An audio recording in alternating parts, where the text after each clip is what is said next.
The lab was quiet except for the low hum of equipment and Elara's periodic sighs. It was 3 a.m., the kind of hour when major discoveries happen not because of divine inspiration, but because someone's too stubborn to go home. Ridiculous, Dr. Elara Voss muttered, rubbing her eyes and staring at the screen again. That can't be right. She'd run the analysis 16 times now. Same results. Each time, the same bizarre pattern in the gene sequence stared back at her. It wasn't a coding error or equipment malfunction. It was real. The pandemic response team had tasked her with mapping genetic vulnerabilities across populations, routine stuff to predict vaccine efficacy. But what she'd found was anything but routine. There, in the telomeric regions typically filled with repetitive DNA, was something structured. Something that looked designed. Her phone buzzed. Nate. Again. You still haven't left the lab, have you? His voice had that annoying mix of concern and smugness. There's something here, Nate. I need you to look at this. At 3 in the morning? Can't it wait until? No, it can't. The samples from the under 30 demographic all have it.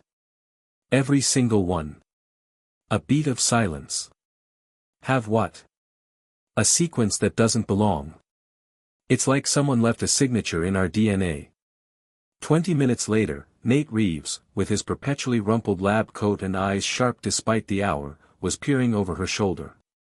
Show me. She pulled up the comparison charts. This is from a 65-year-old subject. Normal telomeric junk DNA, nothing unexpected. Now this is from a 22-year-old. She pointed to the highlighted regions. See these markers? They shouldn't be there. And they're not just in one sample, they're in all of them. The younger the subject, the more pronounced the sequence. Nate's eyebrows climbed steadily upward. Could be a mutation that's being naturally selected for. In less than a generation. With this level of complexity. It's like finding a Shakespeare sonnet written in alphabet soup. This isn't random, Nate. So what are you saying? That someone's editing human DNA? That's. I'm not saying anything yet. She leaned back, pushing her curls away from her face. But whatever this is, it's spreading. The prevalence increases about 6% with each birth year. Do the math. Nate did. His eyes widened. That would mean by 2040. Every newborn on the planet will have the complete sequence. She let that sink in. And we have no idea what it does. Sleep-deprived and running on nothing but coffee and scientific adrenaline, they spent the next week analyzing the markers. Elara cancelled her weekend plans, not that she had many, while Nate kept talking about publication priority and career-making discoveries. We need to tell someone, he insisted on day 8, pacing the lab. CDC, who, someone. Elara shook her head, still focused on her screen. Not until we understand what we're looking at. The sequence isn't pathological. It's not causing disease. It's just, waiting. Waiting for what? That's what I'm trying to figure out. She pointed to her latest analysis. It's most concentrated in neurological tissue. Whatever it does, it affects the brain. Nate stopped pacing. Jesus, Elara. Mind control. Behavior modification. Do you know how this sounds? Like science fiction, I know. But there's structure here. She rubbed her temples. These markers form recursive patterns, almost like an algorithm. They're building something. That afternoon, they were interrupted by a visitor. The man wore a crisp suit and had the bland smile of someone who'd walked through security without showing ID. Dr. Voss. Dr. Reeves. Darius Chen, Department of Health and Human Services. His handshake was firm, professional. Nothing about him triggered immediate alarm, except the timing. I understand you've made an interesting discovery. Elara shot Nate a look, but his surprised expression seemed genuine. Neither of them had told anyone. How did you hear about our work? She asked. Chen's smile didn't waver. Your lab requisitioned unusual sequencing resources. Monitoring systems flagged it. Given the pandemic preparedness mandate, we follow up on anomalies. He glanced between them. May I see what you found? Against her better judgment, Elara showed him. His poker face was good, but not perfect. The slight tightening around his eyes told her he wasn't surprised, just concerned they'd found it. You've known about this, she said, not a question. Chen sighed. Not me personally. But yes, certain government agencies have been monitoring these genetic anomalies since they first appeared in the late 1990s.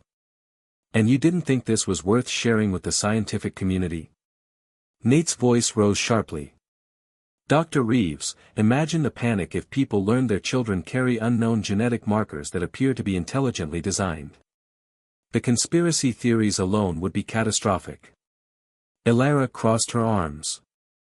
So what are they? Some kind of government experiment gone wrong? No. Chen looked genuinely offended. We'd never implement genetic modification at population scale. We're still trying to understand their origin ourselves. But you have theories, Elara pressed. Chen hesitated, then nodded. Several. None confirmed.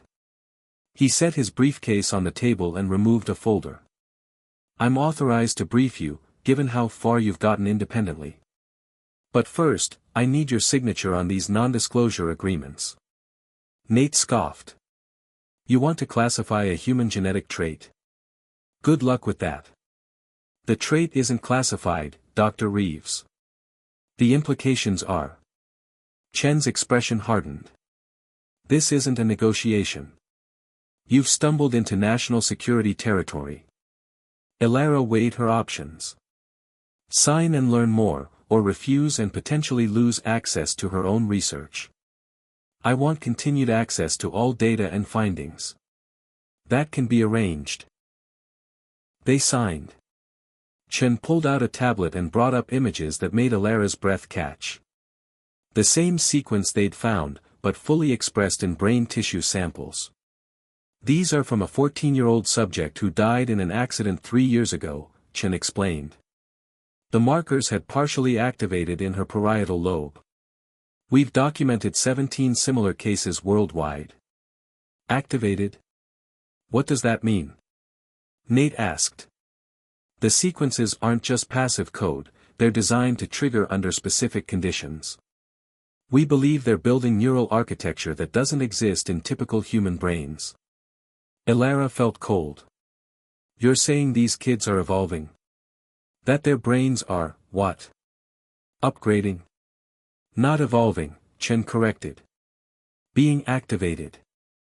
There's an important distinction. He swiped to another image. This is the full sequence, compiled from thousands of samples. Notice anything? Elara studied it, then froze. The pattern was clear now, recurring structures, mathematically precise spacing, symbolic logic embedded in nucleotide pairs. No natural process created this. It's a program, she whispered. Who wrote it? Chen closed the tablet. That's the trillion-dollar question, Dr. Voss. Because whoever designed this sequence didn't just recently insert it into human DNA. From what we can tell, these markers have always been part of our genetic code, dormant, fragmented, but present. They're not invading our DNA. He paused for effect. They're awakening after a very long sleep. Nate laughed nervously. You can't be serious. Dead serious. Every test we've run confirms it. These aren't new mutations, they're ancient code, designed to activate in sequence across generations. Chen's expression was grim. Someone engineered the human genome a very long time ago, and left instructions buried in our DNA. Instructions that are only now beginning to execute. Elara felt the room tilt slightly. We're the aliens, aren't we? She asked softly. Or at least, we're their creation. Chen didn't answer directly. We'd like you both to join the research team studying this phenomenon. Your fresh perspective could be valuable. Why now?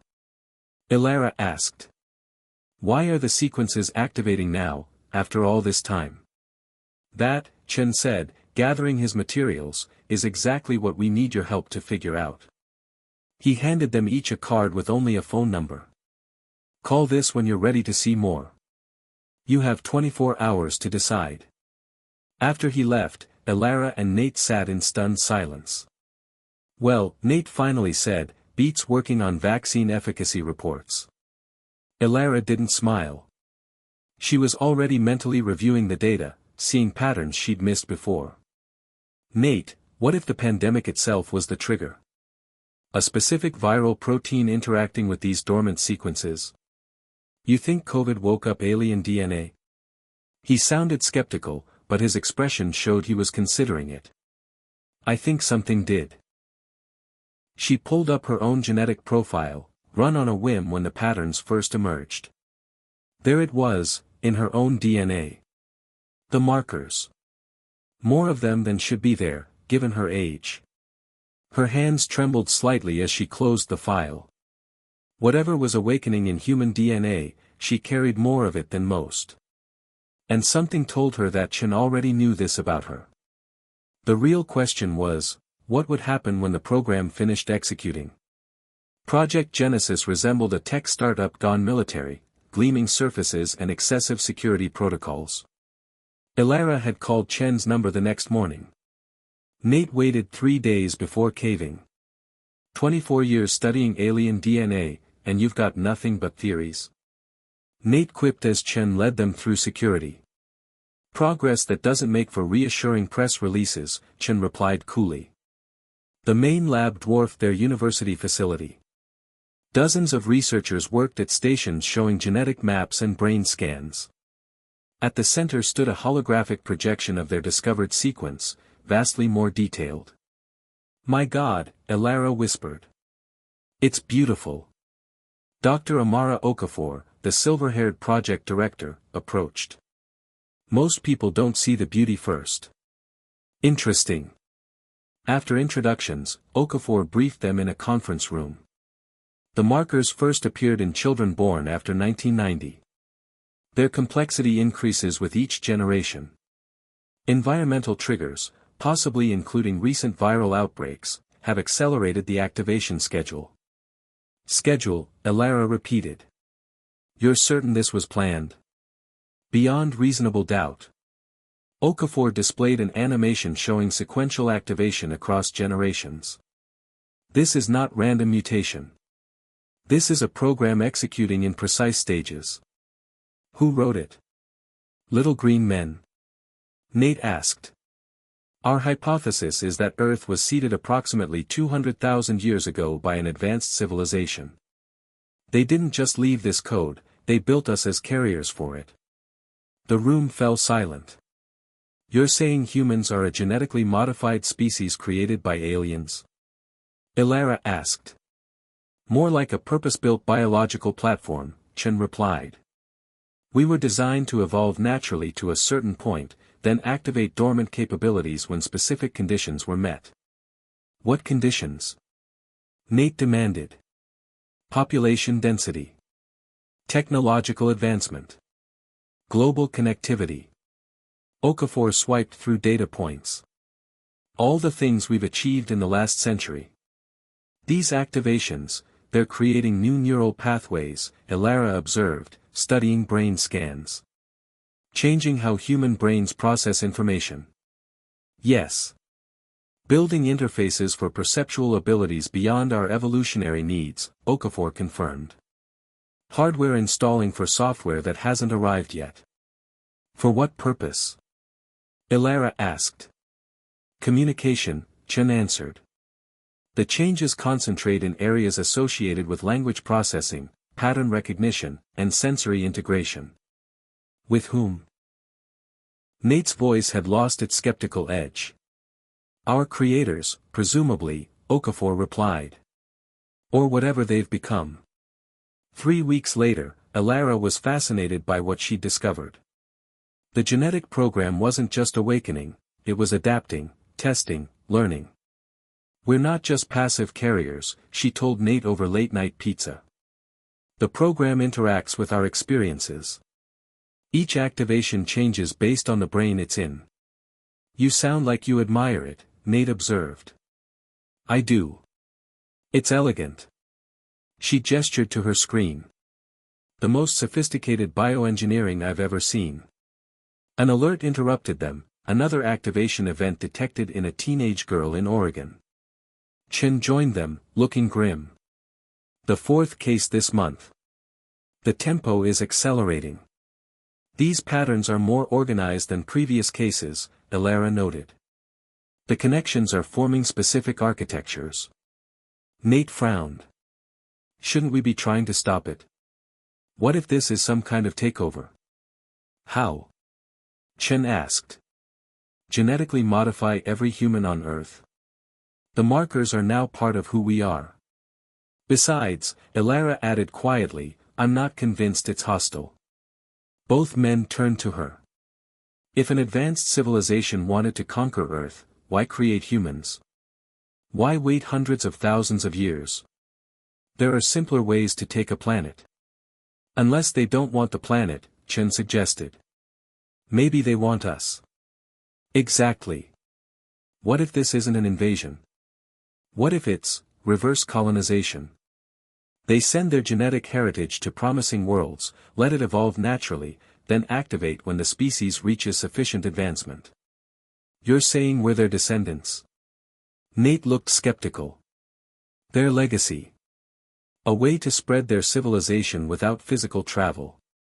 That's a comforting theory, Chen acknowledged. But we need evidence. 2 days later, they got it, though not how anyone expected. Elara woke with a blinding headache and strange, geometric patterns swimming behind her eyes. She'd fallen asleep analyzing the Oregon girl's brainwave data. Now those same patterns were repeating in her mind, not just visual patterns, but concepts, information structured in ways her brain had never processed before. It's happening to me, she told Chen over the phone at 2 a.m. Medical scans confirmed it, the markers in her DNA were activating, forming the same neural architecture they'd observed in the Oregon girl. Why you? Nate paced beside her bed. You're 36. Outside the primary demographic. Elara managed a weak smile. My genetic profile showed more markers than should be present for my age. Almost a complete set. What is it building, Elara?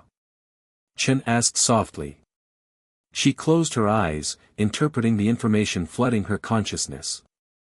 A translator. They couldn't communicate with us directly, too alien, too different. So they created this interface. Human brains that could bridge the gap. Between us and them? Nate asked. No. Between what we are now and what we were meant to become. The room fell silent. You believe we're an engineered species designed to eventually rejoin its creators, Okafor stated. Not exactly. Elara struggled to express concepts human language wasn't built for. We're not rejoining them. We're becoming them. This isn't first contact, it's inheritance. You're saying they're extinct? Chen frowned. I'm saying they're us. They didn't seed Earth with alien DNA, they seeded it with their own, from their past. A closed time loop. That's insane, Nate said.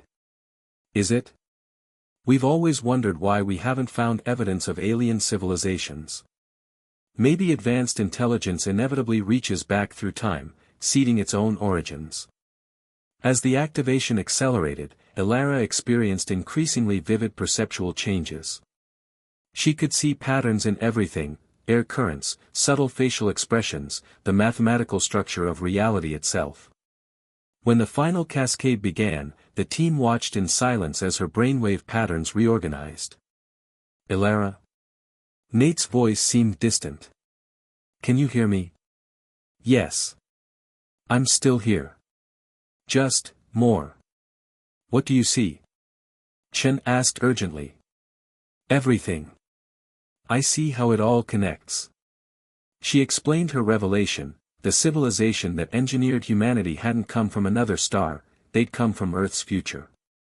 Facing extinction, they embedded their genetic legacy in Earth's past, creating a cycle where humanity would eventually evolve into them. We're not the aliens, she told them. We're the native species. The markers aren't foreign code, they're our own future inheritance, waiting to be claimed. If that's true, Okafor said slowly, then the activation happening globally is the next step in our evolution. Guided not by random mutation, but by our own future intelligence. Elara smiled. We engineered ourselves, across time. So what happens now? Chen asked. Now we become what we were always meant to be. Not alien, but fully human. More human than we've ever been. And if we're not ready? Nate asked. That's the beautiful part, she said, reaching for his hand. The program doesn't force the change. It offers it. Each person will integrate it differently. It's not replacement, it's expansion. Elara felt a new awareness stirring, countless minds across the planet awakening to the same expanded consciousness. A network forming of unique individuals sharing a new dimension of existence. It's happening everywhere, she whispered. The children first, then everyone else. Not an invasion, an invitation. To what? Chen asked. To become the ancestors of our own future. To close the circle we ourselves created. She looked at each of them. We've spent our existence looking to the stars for our origins, never realizing we were always the aliens we sought, just not in the way we imagined. As the pattern completed itself in her mind, Elara began to show them what humanity was about to become.